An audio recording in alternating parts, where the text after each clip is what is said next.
So what's going on, guys? A little bit ago, I reacted to the whole series of Don't Hug Me, I'm Scared. If you have not seen that yet, then go watch it if you want to. I'm not saying you have to. Or if you haven't watched the series yet, then go watch it yourself. You don't have to watch my reaction to it unless you want to.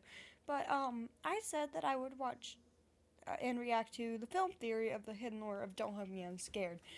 And it's 16 minutes long, and I had 30 minutes of recording space, so I decided, hey, what the heck? So, let's see what you got for me now, Matt Pat.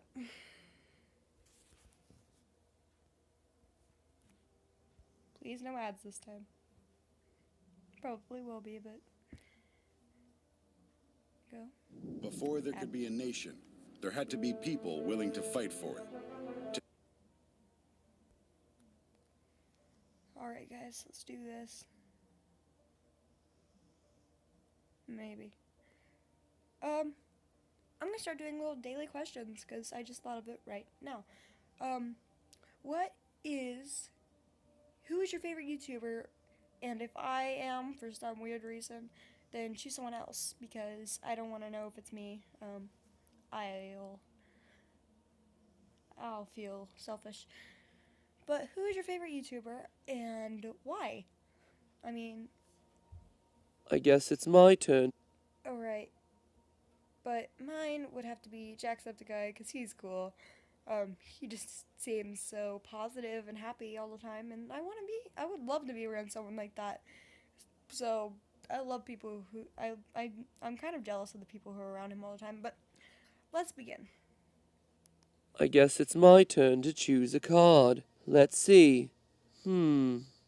What's really going on in Don't Hug Me, I'm Scared? Yes, if only there was some way to learn more information about this. I'm a computer. I'm a computer-y guy. I've got some theories in line that just might blow your mind.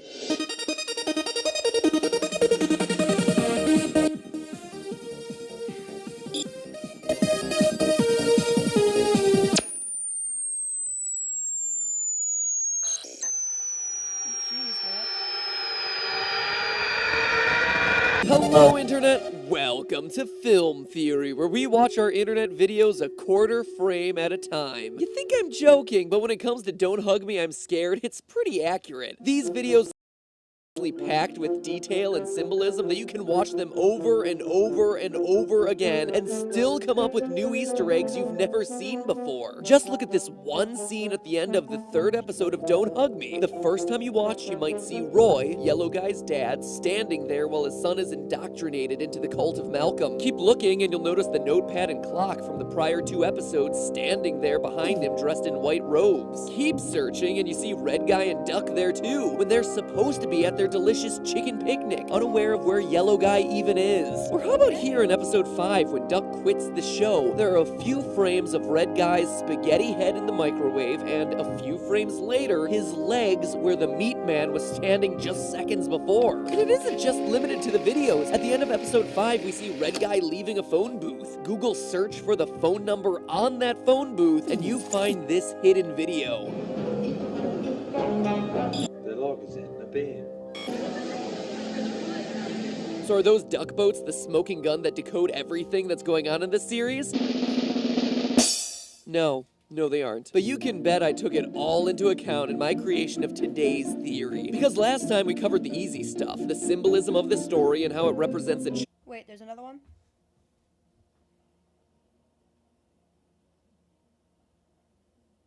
Well, first, we're gonna go watch the other one first then. What's your favorite idea?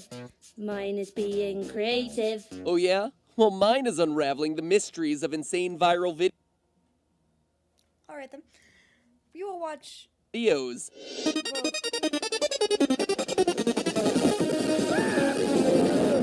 Hello, Internet! Welcome to Film Theory, the YouTube version of your uncle who thinks that everything is a conspiracy.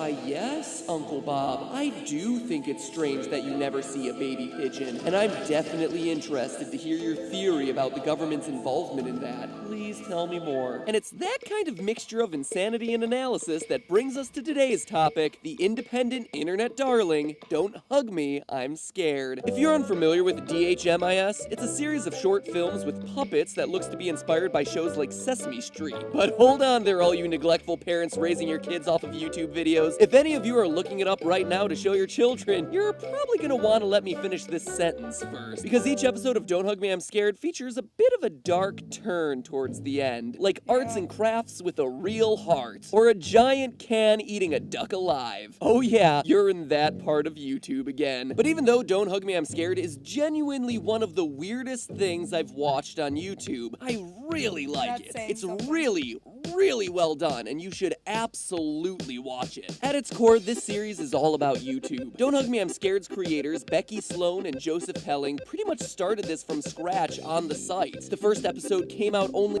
3 months after I uploaded my first ever episode of Game Theory. It's a long time ago, so I feel like we have a kindred history here. But also I like it because this show refuses to be categorized. It's got puppets, but it also has animation in a lot of different styles. And then, if you wait long enough, it also has some live action sequences. All of these different styles are one of the things that makes it really hard to interpret. These videos aren't interested in playing by anybody else's rules, and that makes it really exciting to watch. But last, and probably most importantly, is the amazing attention to detail these videos have. The number of callbacks and Easter eggs in every episode is astounding. Some of them you have to practically watch frame by frame to even see. And you know that's the kind of stuff that makes me, and obviously tons of other theorists out there, really excited. There are a lot of different ways to interpret Don't Hug Me, but today, for our first theory on this series, that's right, I said first, more on that later, we're gonna talk about what the whole thing means. An overview of the main themes of the whole series. Granted, we're not the first people to try and do this. YouTube and Reddit were flooded with theories when the last episode went up, but I really tried to do my homework on this one, and I got an explanation for Don't Hug Me, I'm Scared that'll convince even the most skeptical of theorists. Be warned, comprehensive spoilers lie ahead, but then again, this entire thing is on YouTube, and it's just 6 episodes that are between 3 and 8 minutes each, so just go watch it, like right now. Anyway, you all ready? Fantastic! Let's get creative! If we're hoping to explain what's going on in Don't Hug Me, I'm Scared, we first need to establish what kind of world we're in. A lot of theories look at the bizarre events in this series as evidence of something sinister, such as the 3 main characters, to whom I'll be referring to from here on out as the red guy, the yellow guy, and the duck, being stuck in purgatory or some sort of nightmare. To that I say,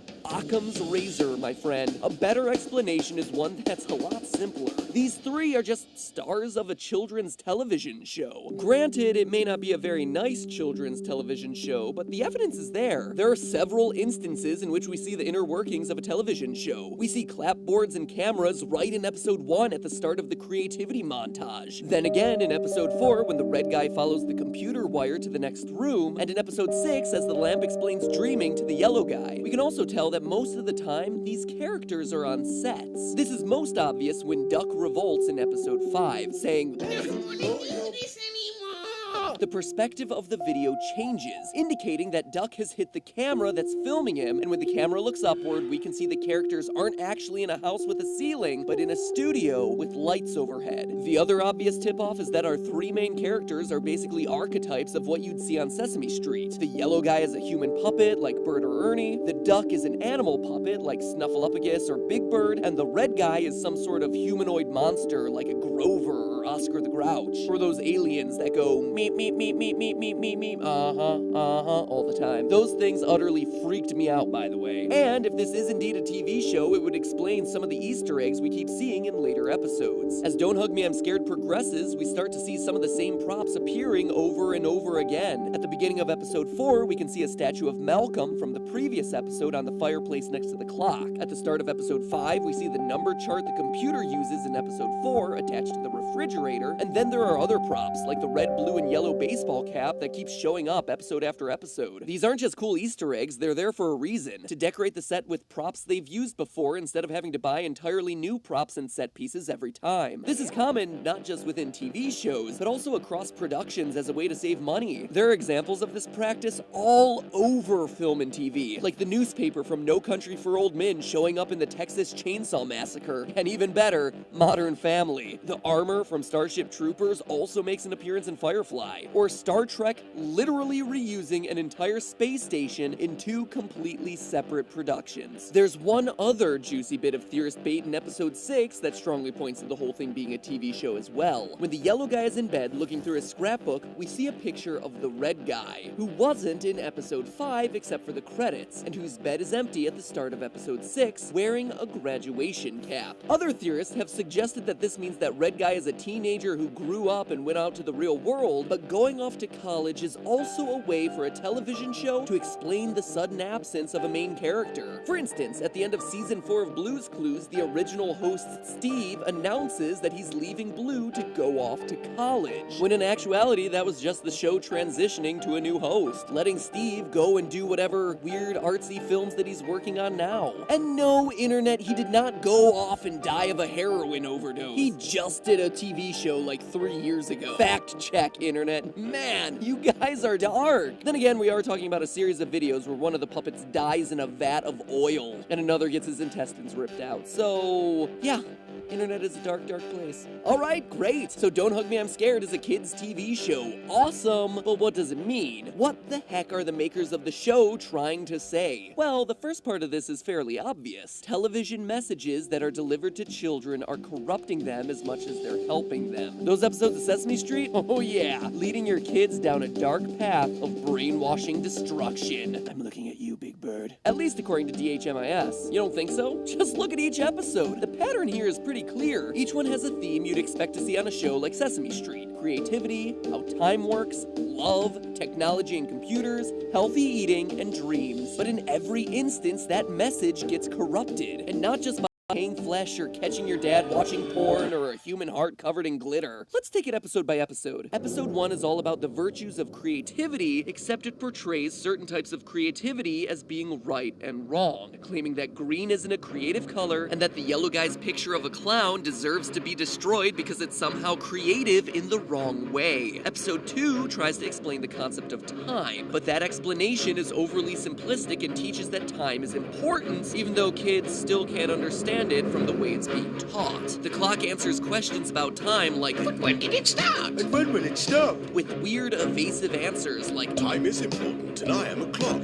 then when the duck finally tries to explain time scientifically, the clock yells until yellow guy's ears literally start to bleed. In episode 3, the yellow guy learns about love from a butterfly, Pesky bee. or bee, A little baby pigeon. or little baby pigeon, or whatever, and teaches him about feelings, but then later learns that love is only okay when it's followed in a certain way, particularly as it applies to religion. Episode 4 is all about computers and how they can teach us a lot about the world, but at the end simply conclude that in the digital world, people end up doing frivolous things like fashion and shopping and mindless entertainment. They're literally getting sucked into a computer and distracted with all these superficial things rather than the information they were looking for in the first place. Then in episode 5, the characters are supposed to learn about how to eat healthily, but the advice of the can and meat is confusing and contradictory, and this food pyramid is just terrifying. The food groups can easily be sorted using the simple health shape. It's also about how certain name brand products are good for you and others are bad. The underlying theme here is clear. The kids show these 3 characters are in throughout the entirety of Don't Hug Me, I'm Scared sets out to deliver lessons about the world, but either fails miserably or succeeds in intentionally brainwashing kids to a specific point of view. But why? Why are the creators of the show so cynical about kids' programming? Are they trying to say that there's some big conspiracy behind kids' TV shows? Well,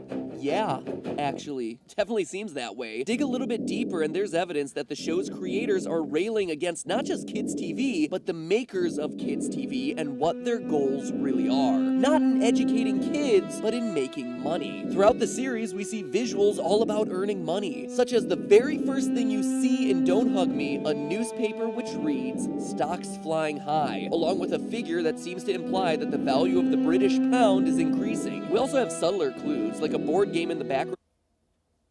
Oh, come on. round of episode 4 that's titled Money Win. But the most important element of this is in a very small detail. Any fan of Don't Hug Me I'm Scared knows that each of the episodes takes place on June 19th. But what you have to look closer to see is the year. You can actually figure it out from episode 1. That newspaper headline about stocks soaring in the UK is no accident, and it's not fiction. If you look at stock records for June 19th over the last 100 years, there's one year in particular where stock markets were hitting record highs on that date, in 1955. In 1955, stock markets all over the world, including the US and UK, broke practically every record imaginable when the markets opened. And if this was good evidence in episode 1, in episode 2, we get our definitive proof. When the clock mentions that the past is far behind us, we see a picture of all three main characters with the date underneath that reads 1906-55. The 1906 part obviously stands for June 19th, since the Brits put their date before the month, with the 55 confirming our year. But why? Why 1955? Well, 1955 was actually a huge deal in British television history. Prior to 1954, the British Broadcasting Corporation, or BBC, held a monopoly on British television. But it was 1954 that the UK passed what became known as the Television Act, in an effort to bring an end to that BBC monopoly. This act led to the establishment of the first alternative network called ITV, for Independent TV, in 1954. While the BBC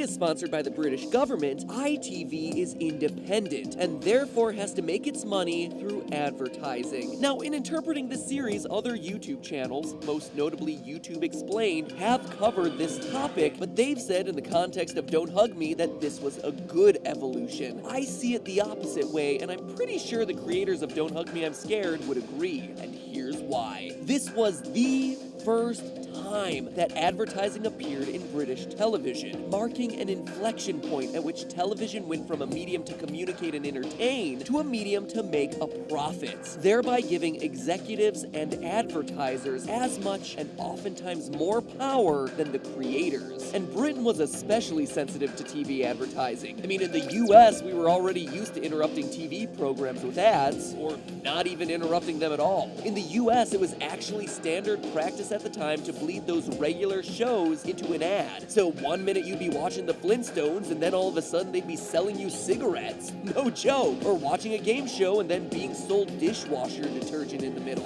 One piece of evidence that was used against ads was that in the US, the coverage of Queen Elizabeth's coronation was interrupted by a commercial with a dancing monkey named J. Fred Muggs. The British considered advertisements like that embarrassing, and quite frankly rude. You don't interrupt their queen with a monkey? So 1954 and 1955 were years that were filled with debates about when and how to allow ads onto TV. And if the behavior of Becky and Joe, Don't Hug Me I'm Scared's creators, is any indication, the issue of ads influencing TV is a big concern of theirs. According to the newspaper The Guardian, Becky and Joe received offers from more mainstream sources to make episodes of Don't Hug Me, but turned them all down and funded the project themselves through Kickstarter. Joe Pelling was quoted as saying, "We wanted to keep it fairly odd and have the freedom to keep doing exactly what we wanted." The implication here is clear. If Don't Hug Me I'm Scared were made for television, it would have had to have been approved by other people whose interests would have been for profit or popularity, not about the message of the show. And when you look at these 6 episodes, it's pretty clear that the messages for a positive, good, inspirational, entertaining kids show are there, but they've been perverted by the influence of an outside force. Don't Hug Me I'm Scared is ultimately a parable for the loss of control that artists trade off when they work on bigger screens. Their messages are manipulated and their morals are poisoned by others with ulterior motives. And with that,